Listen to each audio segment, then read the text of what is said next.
Tem alguma semelhança com o Brasil? Em alguns pontos o Brasil está adiantado, rumo à ditadura.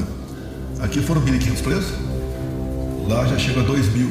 A vida, desde antes das eleições de 22 para frente, do que acontecia dentro do TSE, a comando do senhor Alexandre de Moraes, para fazer ações, derrubar páginas, prender, multar apenas da direita. Bem, no sábado que antecedeu as eleições da Venezuela, eu fiz um breve relato, né, poucas linhas, e falei que ele ia ganhar as eleições daquela forma. O voto impresso já existia na Venezuela, mas só foi implementado em dezembro do ano passado, tá?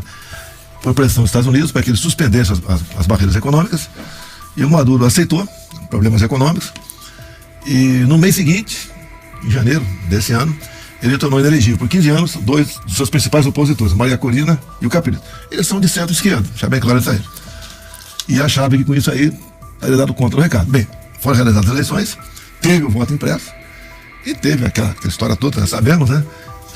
O fatídico 51. É assim, a esquerda com 51 aqui, 51 na Argentina no passado, e por aí fora.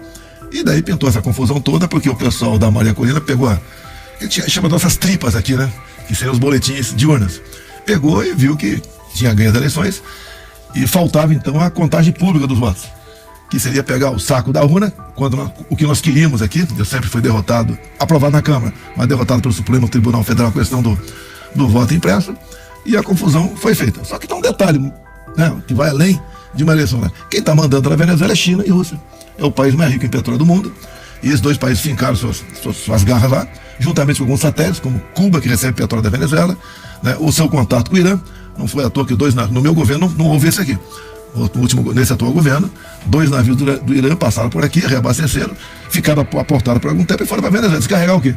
Eu não tenho provas para dizer o que foi descarregado lá. Apenas suponho, mas não vou falar em suposições aqui. Então o mundo civilizado reconheceu a vitória do candidato da Maria Corina e não reconheceu a vitória do Maduro. O Maduro disse há pouco que no Brasil nenhuma sequer é auditada. Se é verdade ou não é, eu não quero sair daqui com mais um processo acima de mim. Nós temos aqui já a liberdade de expressão, né, até para vocês, está aí sob júdice, no mínimo. E o Lula não quer contrariar o Maduro, porque sempre foram amigos, sempre. O Lula fez campanha por Chaves atrás, fez por Maduro, o Lula colaborou na campanha de desarmamento da Venezuela, e temos hoje um general chamado Carvajal, venezuelano, que foi preso na Espanha, e depois foi extraditado e está nos Estados Unidos. O depoimento dele na Espanha, ele falou que por 10 anos alimentava alguns líderes de esquerda lá na Espanha e na América do Sul com o dinheiro da PDVSA, que é a petroleira lá da Venezuela. E também, eu acrescento, né, informações que eu tenho também do narcotráfico. Então esse é o quadro da Venezuela, que eu comparo com uma pessoa aqui que está com câncer, com metástase no corpo todo. Tem alguma semelhança com o Brasil? Em alguns pontos o Brasil está adiantado, no rumo à ditadura. Aqui foram 1.500 presos, lá já chega a 2.000. E o próprio Maduro disse que vão pegar de 15 a 30 anos de cadeia. E tem mais que chega pra gente, de pessoas humildes sendo arrancadas de dentro de casa e conduzidos aos presídios. O Brasil te dá sorte muitas vezes, né?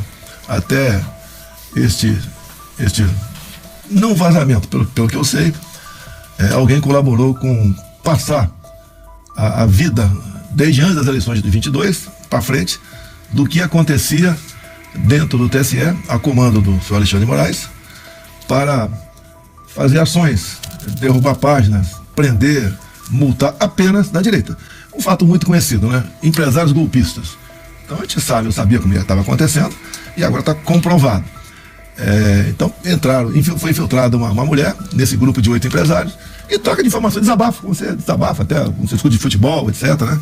E desabafava no tocante à política.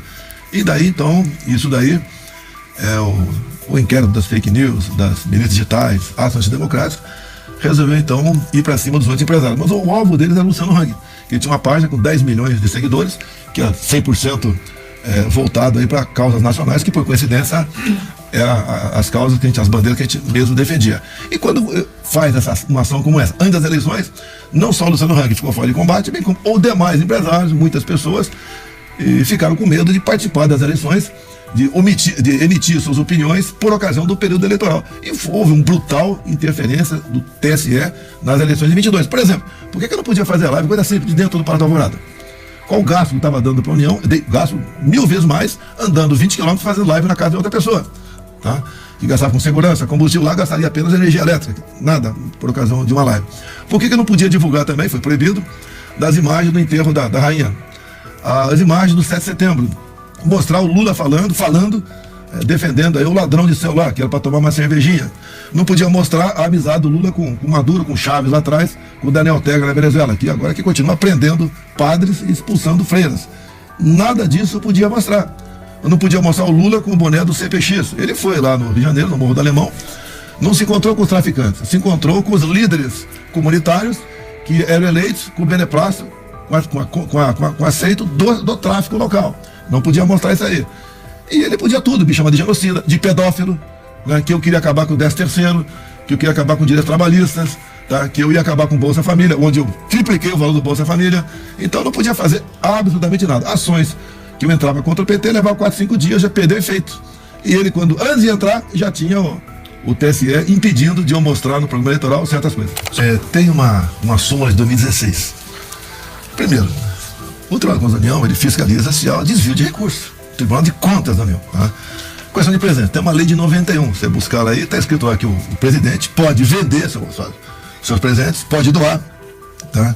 Pode fazer o que quiser com seus presentes. E depois teve um decreto presidencial que fala em algo personalíssimo. Ninguém vai doar um relógio para o Brasil. A não ser que foi um relógio histórico, né? Usado lá por Dom Pedro, seu Dom Pedro, desculpa aqui, São Dumont, tá? A não ser que seja isso aí. Bem, a partir disso aí, teve uma súmula de 2016 do Tribunal de Contas da União que foi dizer que acima de um X valor, acho que R$200, pertencia à União. Em 2017, o Lula, com o Zanin como advogado, entrou na justiça para que essa súmula aqui não fosse respeitada, vamos assim dizer, tá? Não conseguiu sucesso merecente, está em segunda instância. Ou seja, o Lula sempre quis ficar com seus presentes e a ação do Zanin foi bem feita, tá? Para exatamente fosse cumprida a lei. O que é algo de alto valor? Para você 100 mil pode ser, para a Dona Maria pode ser 10 mil reais. Qual o ponto de corte? Você não tem ponto de corte.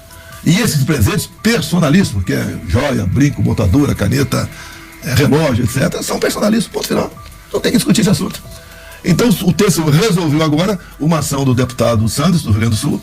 Ele entrou pedindo que, no Supremo, pedindo que o Lula devolvesse esse relógio que ele vinha mostrando, a relógio que ele vinha mostrando por aí. E coube então ao TCU julgar esse assunto. E o TCU julgou e disse que a lei não é clara, carece de legislação para definir o que é alto valor ou não, o que fica ou não com o presidente da República. É isso que aconteceu. Eles arquivaram, presidente? Olha só, no mesmo dia, o diretor da Polícia Federal, né, que é o chefe do MP, para que tudo indica, né, falou que não tinha nada a ver uma coisa com outra. Bem, qualquer um entende, dada a última decisão do TCU, que todos os presentes são meus, como o da Dilma seria um delas se ela tivesse perdido a coitada, agora no começo do ano, naquela grande enchente do Rio Grande do Sul. Presidente. Só para dar uma comentada aqui. Tem duas ações que me estão lá na energia. Uma foi porque eu critiquei a urna eletrônica, é verdade, critiquei.